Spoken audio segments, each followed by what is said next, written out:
So generous talaga. Kimi, namigay ng mga shades sa mga katrabaho. Funny, todo puri sa actress.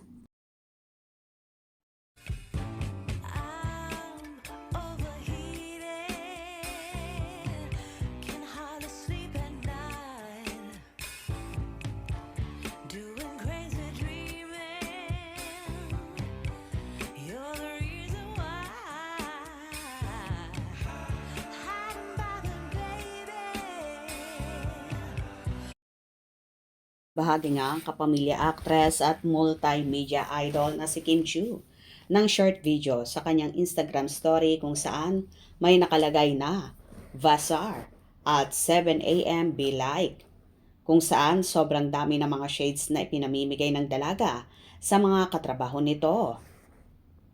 Biniro pa nga ng actress sa mga ito na pamasko na raw ni Chinita Princess ang mga shades sa kanila.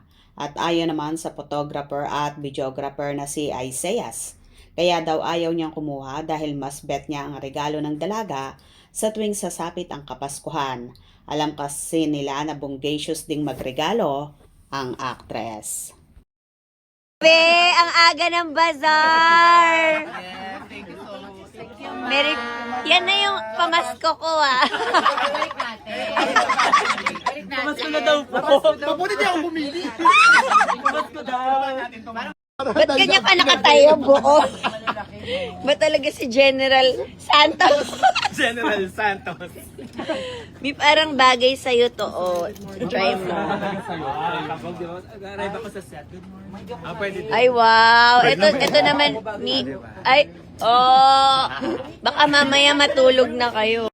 Kunin mo na with prescription. Ang linaw! Ang fairness! Hindi ko na kailangan pala talalante. Alam mo na ba mo? Kasalukuyan ngang may panibagong photoshoot ang dalaga. Kaya bago mag-shoot, ipinamigay muna niya ang mga sunglasses na yon na hindi pa naman idinidetalye ng actress kung ano nga ba at anong produkto ang sinushoot na yon. Narito naman ang samot-saring reaksyon ng mga fan. May binili din si Kimi at Pau sa Dubai. Baka basar na rin. Bago na lahat talaga. Ikaw na Jude Kem. Good job Kimi for sharing your blessings to others. Ang agang pamasko. So daming pinagpipilian nyo. Love you talaga Kimi. Wow. Hello po Ma'am Idol Kim Chiu. Nice. Kami rin. Wow, bonggang-bongga naman si Kimi. Napaka-generous. Wow, pahingi naman po kahit isa lang. Ang saya naman. Ayos. Nice heart sharing the blessing to others. Love, love, love. Ganito nga si Kimi, mapagbigay sa mga katrabaho na talaga namang hindi siya namimili ng bibigyan bagkos. Gusto niya lahat na pagbibigyan. Good job Kimi, marami ka na namang napasayang mga katrabaho mo. Hope you enjoyed. Please subscribe for more info.